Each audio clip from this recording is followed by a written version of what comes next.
안녕하십니까. 천재교과서 2-3단원 비판적 읽기 한번 같이 봅시다. 아이고, 왜 이렇게 더럽니 여기가. 자, 비판적 읽기란 무엇이냐, 우리가 한번 본 적이 있습니다. 왜? 이거는 중학교 때도 나오고요, 고등학교 1학년, 2학년 때도 얘기를 하는데 기억을 못할 뿐이지 아마 보시면은 기억을 하시는 분들이 많을 겁니다. 봅시다. 비판적 읽기가 뭐냐면, 일단은 글의 내용과 표현 방법, 글쓴이의 관점, 글의 배경이 되는 사회 문화적 이념 등을 독자가 판단하여 읽는 활동이라고 간단하게 얘기를 해주고 있죠. 의자, 좀 깔끔하게 좀. 일단은 밑줄을 치세요. 이게 비판적 거시기가 뭔지. 비판적 읽기는, 그래서 요거는 요거. 근데 어떤 판단을 해? 신뢰성, 타당성, 공정성 이런 거 다 판단을 해야 합니다. 이런 거 왜 합니까? 생략된 따라 사료가 강조되거나 축소, 생략된 부분, 왜곡된 부분이 있을 수 있다. 그래서 이게 나오죠. 타당, 공정, 신뢰, 그 다음에 적절성까지 추가가 됐죠. 이것도 판단을 해야 된다고. 타당성, 이 새끼가 하는 말이 제대로 맞나, 주장하는 거와 근거를 제시한 게 이게 맞냐라는 거를 얘기를 하는 거고, 공정성은 어느 한쪽으로 너무 치우쳐져서 얘기하지 않냐, 그 다음에 신뢰성은 믿을만 하냐, 이 새끼 구라치는 거 아니냐라는 거고요. 적절성은 표현 방법이나 그런 것들이 지금 맞냐, 적절하냐, 막 쌍욕 섞어가면서 막 남 비방하면서 하질 않나 라는 것들을 알아보는 게 적절성입니다.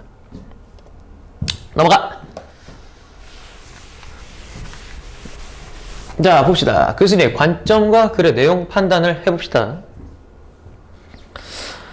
그러면 앞으로 어떻게 해야 돼? 이 방법도 써야 돼. 맨 처음에는 글쓴이의 관점과 글의 내용을 판단해야 합니다. 그래서 관점이 나타나는데 타당한 것인지 판단해라. 그 다음에 이거 하면 수용될 만한 것인지 믿을 만한 거 없는지 라고 얘기를 하는 건데, 자, 어디 갔어? 글쓴이의 관점이 타당. 이거 타당성, 신뢰성, 공정성 이게 다 나오거든요. 글쓴이 관점이 타당한 것인지, 그 다음에 글의 내용이 논리적으로 찾아보고,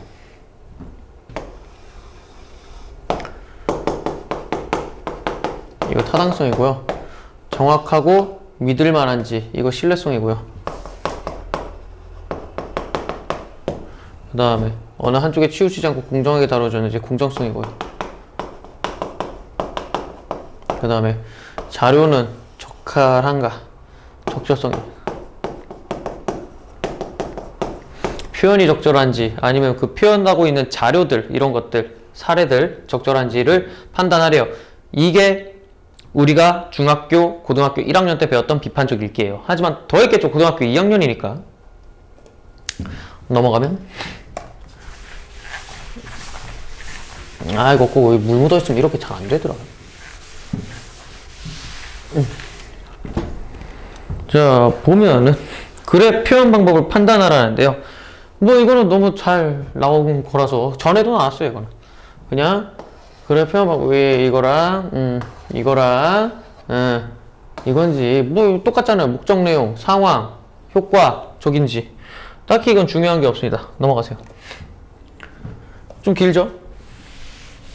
숨겨진 거 찾으랍니다. 이번에는 숨겨진 의도나 그런 거 없는지 하는데, 이것도 똑같아요. 뭐 추론하며 읽기랑 거의 비슷하죠. 숨겨진 거를 찾으라는데 그거 우리가 솔직히 어떻게 찾습니까? 하지만 일단은 중요한 부분은 뭐냐면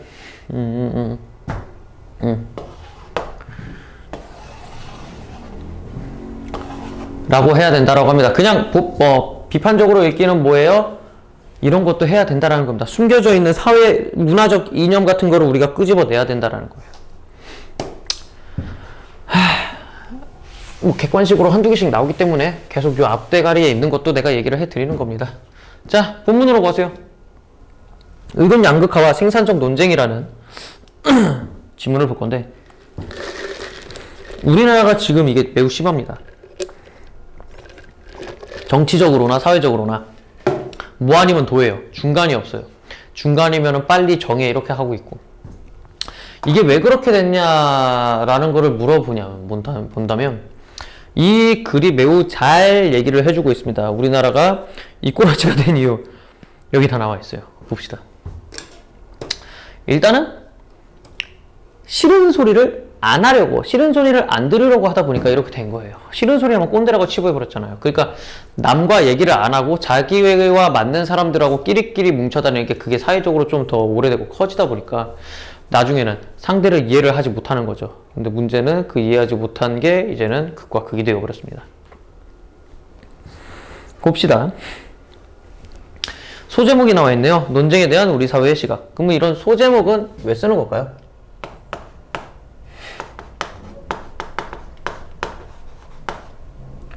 이런 소제목 사용은 뭐가 좋다?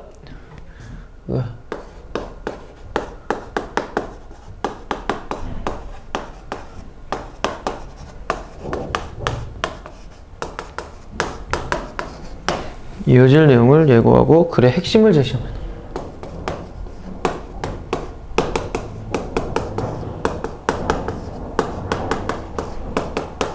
자, 계속 읽겠습니다. 인간은 무리를 이루어 살아가는 존재이다. 무리지어 사는 인간 사회에서 다 서로 다른 의견끼리 부딪히는 것은 매우 자연스러운 현상이죠. 그렇죠. 어떻게 사람들이 그냥 나랑 말통하는 사람들하고만 말을 하겠습니까? 자연스러운 현상이다. 여기 있죠. 보다 의견 충돌과 갈등은 필연적이다.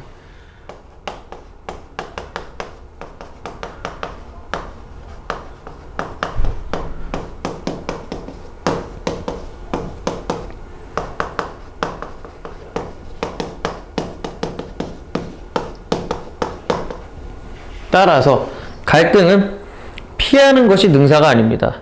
오히려 갈등을 잘 해결함으로써 그 사회가 나아갈 긍정적인 방향을 도출하여 사회가 오히려 발전할 수 있다고 하죠. 그러니까 갈등의 순기능인데, 이러한 갈등을 합리적으로 해결하려면 논쟁이라는 도구를 사용해야 한다라고 합니다. 그러면서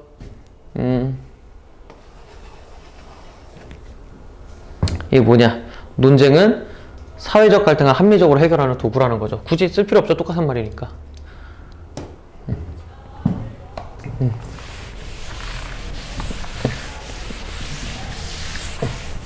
그러나 한국인들은 대체로 논쟁을 좋아하지 않습니다. 그건 맞는 말이죠. 자신과 생각이 다른 사람과 부딪히는 것은 바람직하지 않고 반대 의견을 내면 갈등을 조장한다고 생각하는 사람들이 적지 않다. 갈등을 품고 사귀고 드러내지 않아야 그릇이 크다고 여긴다. 이거 괄호 치시고 씁시다. 논쟁에 대한 한국인들의 태도.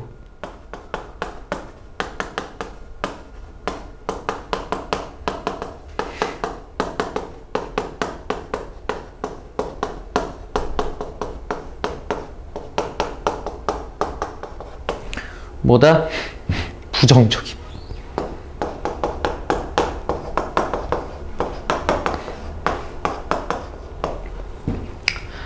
쓰시고 넘깁니다.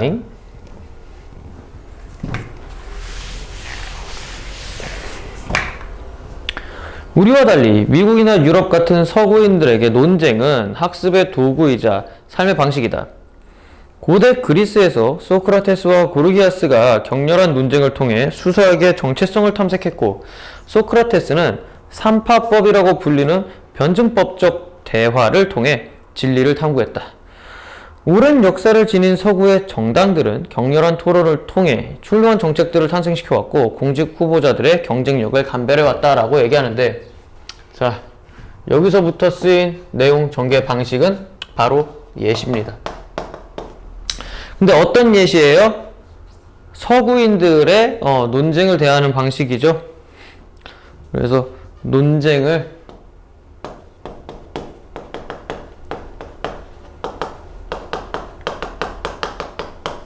학습 도구로 사용한 서구인. 그렇게 해서 하나 얘기가 끝납니다. 이제 서론이 끝나요. 본론으로 넘어갑니다. 아이고 뭐야, 몇 말?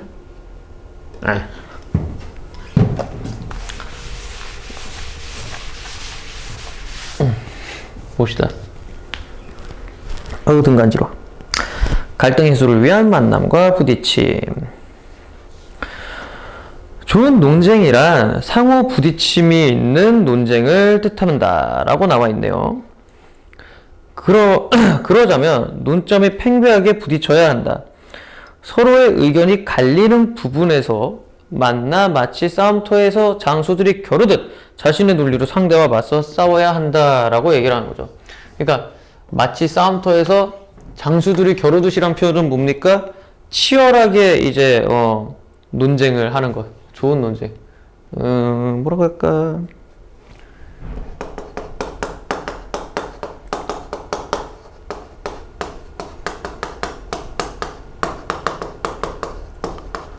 좋은 논쟁을 비유적으로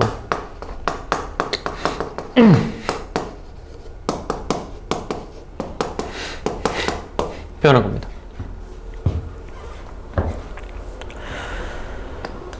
논쟁이 생산적일 수 있는 이유는 바로 이 만남과 부딪힘에 있다라고 합니다. 자, 여기서부터 여기까지.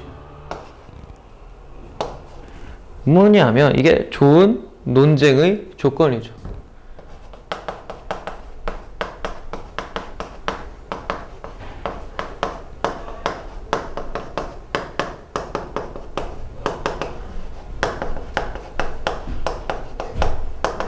상호 부딪힘이다. 상호 부딪힘. 서로의 생각이 얼마나 다른지 어느 부분이 어떻게 다른지는 서로 견주어 봐야 알 수 있는 일이다. 그런 이유로 논쟁은 싸움 같지만 사실은 상호 이해의 장이요 청중에게는 즐거운 교육의 장이다. 결국 이거는 이제 논쟁이라는 거를 올바르게 바라본 거죠. 이 부분 씁시다. 논쟁에 대한 올바른 인식.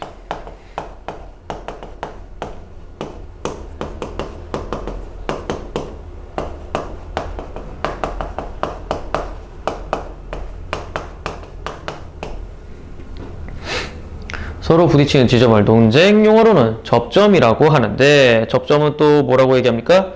상호 갈등을 위한 개념적 장소쯤으로 이해를 해주시면 더 좋다라고 얘기를 하죠. 자, 이 부분 씁시다. 뭐라고 쓸까? 이건 접점에 대한 올바른 인식.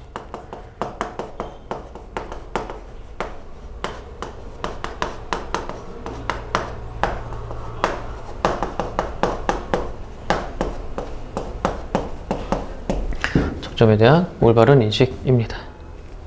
다 썼으면 넘어갈까? 자,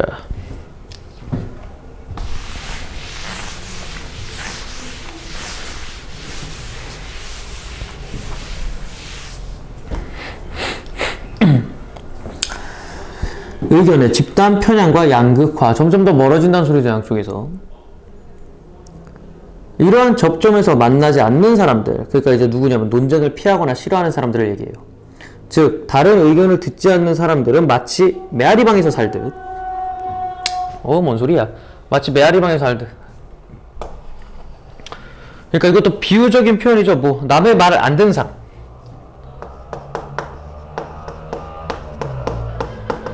남의 의견을 아이고 씨 안 듣는 사람들. 비유. 네, 자신의 소리만 듣고 살 가능성이 크다. 아니면 비슷한 생각을 가진 사람들끼리 만나 동종교배하듯 서로 동의하며 기존의 입장을 기형적으로 견고하게 다질지도 모른다. 서로 다른 입장을 가진 사람들이 각각의 집단 편향이나 쏠림 현상이 강화되는 것이다. 우리나라가 제일 심한 게 이겁니다. 제일 심해요.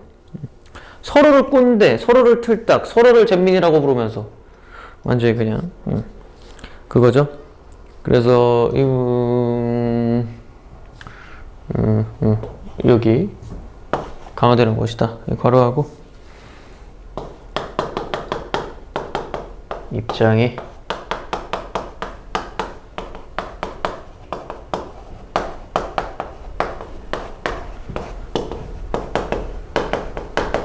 뭉쳐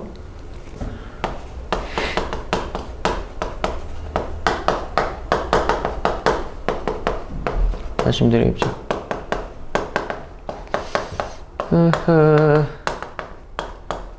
이거 매우 큰 문제입니다. 그 다음에 더럽게 안 지워진다. 큰일 났다. 이거 물 뿌려야 되나?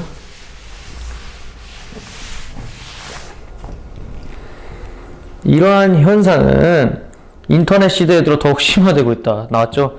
최근에 각종 연구 결과에 따르면 이전과는 다르게 사람들은 소수의 여론 주도자에게 끌려다니지 않고 자신과 비슷한 생각을 가진 사람들에게 동조하면서 기존의 의견과 입장을 더욱더 강화하는 경향을 보이고 있다고 합니다. 이에 따라 사람들의 의견이 극단적으로 나뉘는 현상마저 발생하는데, 이 극단적으로 나뉘는 현상이 편향 또는 쏠림 현상입니다. 집단 편향.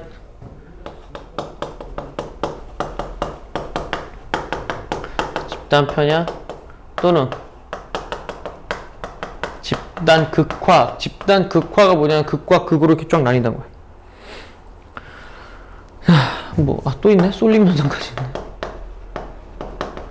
쏠림 현상은 또 이제 나는 딱히 이렇게 생각 안 하는데 그냥 저기 사람 많으니까 나도 한번 쓱 껴가지고 나도 그렇게 얘기를 하는 거죠. 그래서 넘어가겠습니다. 이게 다 서로가 서로랑 부딪히지 않으려고 그냥 마음 맞는 사람들끼리 얘기를 하다가 이 지랄이 된 거죠. 자, 봅시다. 토론과 논쟁 주제의 위험. 우리 사회에는 서로 다른 의견이 첨예하게 대립하는 사회 문제가 많지만 그에 대해 치열하게 논쟁하는 모습은 또 찾아보기가 더럽게 힘듭니다. 또한 토론의 자리가 마련된다 하더라도 맞부딪혀 조목조목 제대로 논쟁하는 모습을 보기 어렵다. 찬반 의견이 제시되는 것 같지만 논쟁의 내용을 들여다보면 찬성하는 사람은 찬성의 이유를 나열하고 반대하는 사람은 반대의 이유를 나열하는 수준에 머무르는 경우가 허다하다라고 합니다. 자, 그래서 의견을 여기를 그래서 논쟁의 내용을 들여다보면 이런 게 허다하다라고 해요. 그러니까 바람직한 생산적 논쟁이 아니죠. 그냥 자기 이유만 얘기할 뿐 막 서로가 막 틱틱 막 그래 너는 왜 그렇게 생각하냐 나 이렇게 생각하는데 그래 그거는 좀 아닌 것 같아 막 이런 소리 왔다 갔다가 해야 되는데 부딪힘이 있어야 되는데 부딪히지 않고 그냥 서로 그래 그렇게 생각 나 그렇게 생각해 하고 그냥 넘어간다는 소리예요. 바람직하지 못한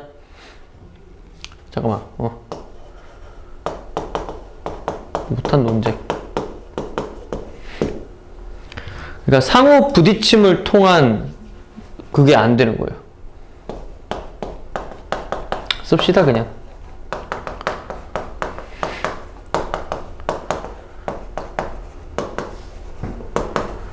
통한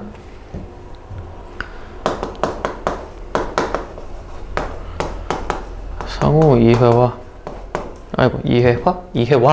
이해와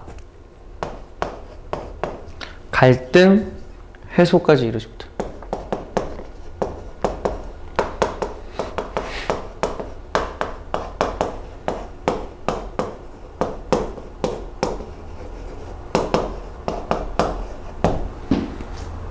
요 정도입니다.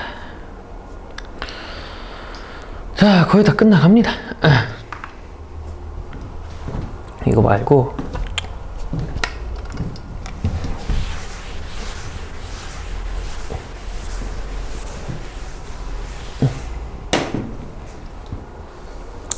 이처럼 우리 사회가 토론과 논쟁에 서툴다는 것을 대부분의 사람은 알고 있다. 그러나 토론 부재와 논쟁 불능 사회가 가져오는 부작용이 얼마나 큰지는 제대로 인식하지 못하는 것 같다. 그러니까 이게 갈등 해소를 못하는 게 문제가 아니라 더 큰 게 있다라는 거죠.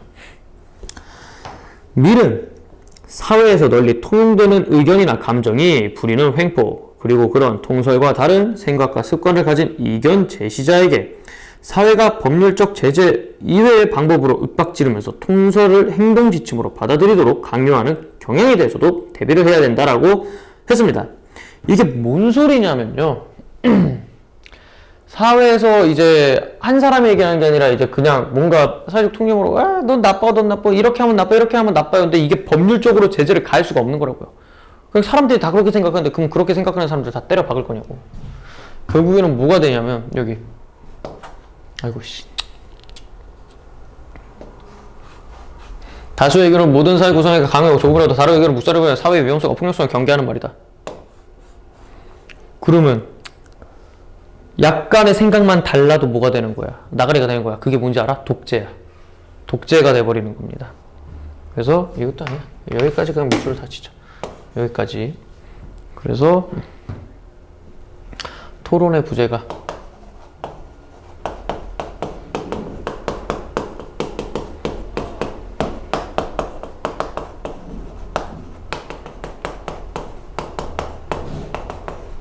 이거 제가 가져올 부작용 뭐다? 소수는 물론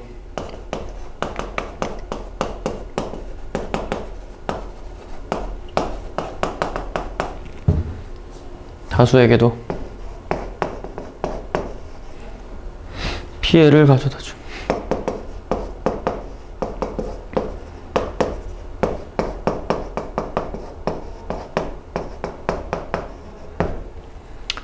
자, 윗줄 거시기 하고 넘어가겠습니다.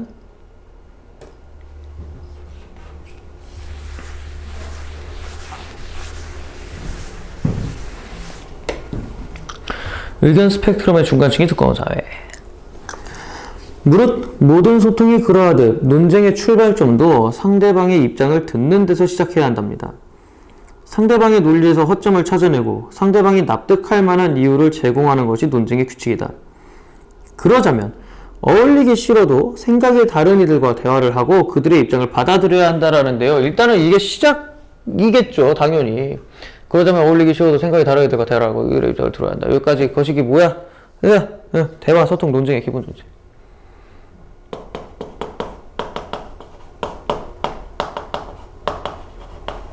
대화, 소통, 논쟁의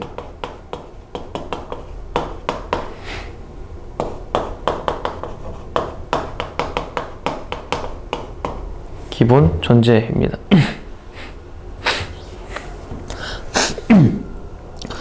미국의 법학자 선스타인은 나는 네 의견에 동의하지 않는다라고 말하지 않는 사람들은 집단의 의견에 동조하거나 강화된 자기 의견 속에 안주한다고 했다. 그렇게 되면 자기 합리화와 상호 비방만 있게 된다라고 합니다. 이게 논쟁 부재의 부작용입니다. 이게 참 거기지죠. 자, 밑줄 칩시다. 자기 합리화의 상호 비방. 엄마? 어디 갔니? 여기 있다. 이거는 논쟁 부재의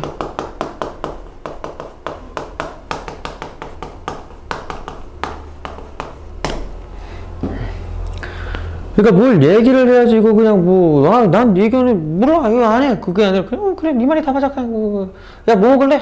네 좋은 거 시켜 그냥 이렇게 다 떠넘기는 애들 있잖아. 그렇게 되면 어떻게 돼? 집단의 의견에 동조하거나 강화된 자기에서 이 새끼는 오히려 그 점점 이제 네 맘대로 해, 네 맘대로 하다가 얘는 진짜로 상대방은 진짜 내 맘대로 한다 그러다가 이제 그냥 얘는 지가 왕이 되고 얘는 그냥 하면서 이제 줏대 없는 애가 되는 거지. 사회도 그렇게 변한다라는 거예요. 어느 집단의 힘이 너무 커져버리는 건 답도 없는 거예요. 독재야 그거. 그 다음에 반대 의견을 내고 기꺼이 논쟁하는 사람들이 이러한 상황을 흔들 수 있는 생산적 논쟁에 나서야 한다라는 거죠. 그러니까 이제 좀 토론 부재 상황을 조금 해결해 보자라고 얘기를 하는 겁니다. 치열하게 논쟁을 해야 한다면 우리 사회의 의견 스펙트럼이 지금보다는 다양해질 것이다. 그러니까 너무 극과 극이 아니라 중간층도 막 여러 개도 있는, 그러니까 좀 밸런스 맞는 상황을 맞자라는 거죠. 중간이 있어야 양 끝도 서로가 소통이 되지. 너무 극단으로 치다르면 소통이 1도 안 되죠. 논쟁이 활발한 사회는 의견 스펙트럼의 중간층이 두껍다. 의견 양극화와 쏠림 현상이 두드러진 곳에서는 집단들 간에 공유되지 않는 정보가 많아지고 소수자들은 침묵을 하게 됩니다. 자, 이 부분. 좋은 말이죠. 그래서 여기 뭐냐. 다양한 의견을 내는 여러 집단들이 공존한다는 것은 뭐다? 쏠림 현상이 아니야.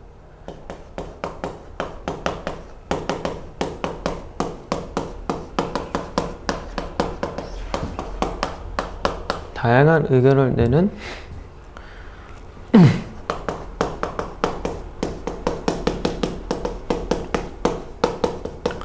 여러 집단들이 공존해.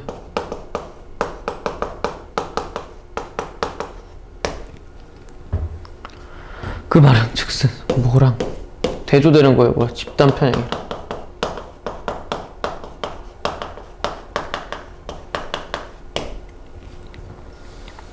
그래서 사람들이 의견을 잘 내지 않는 사회가 되기 쉽다라고 합니다. 그런 곳에서는 의견의 양 극단만 보이고 중간이 보이지 않는다. 중간 의견이 반영되지 않는 극단의 결정이 횡행하게 한다. 그럼 오늘날 한국 사회는 과연 어떠한가? 라고 하면서 이게 마지막 부분을 뭐 하면서 끝낸 거예요? 두 가지가 있습니다. 우리에게 성찰을 촉구하거나.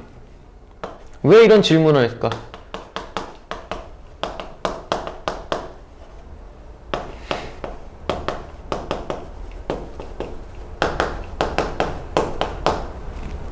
성찰을 촉구. 그 다음에 논쟁과 토론이 부재하는.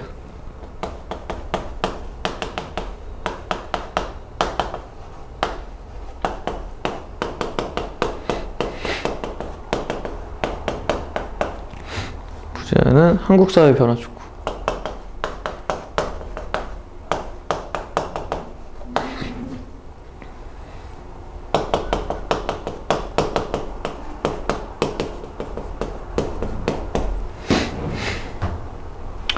이렇게 이 두 개를 원하면서 우리에게 질문으로 마무리를 한 것 같습니다.